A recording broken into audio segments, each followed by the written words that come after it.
بسم الله الرحمن الرحيم. إذا السماء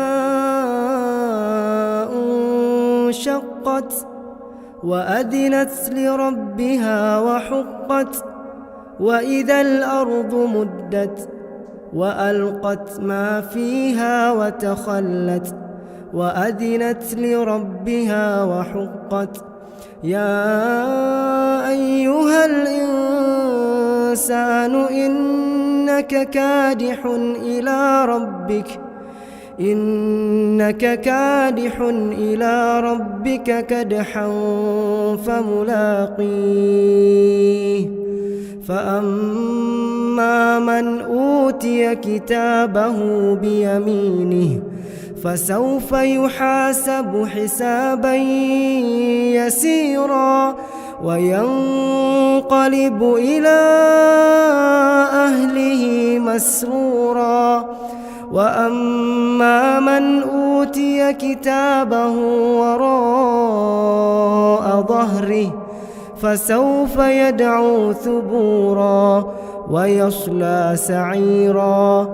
إنه كان في أهله مسرورا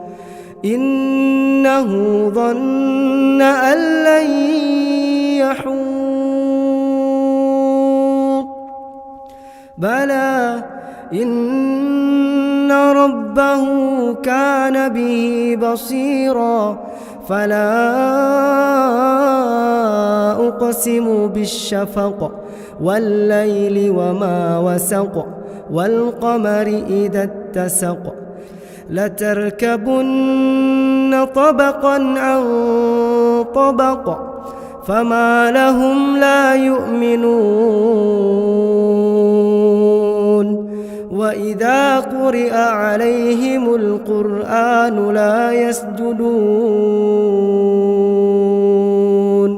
بل الذين كفروا يكذبون والله أعلم بما يوعون فبشرهم بعذاب أليم إلا الذين آمنوا وعملوا الصالحات لهم أجر غير ممنون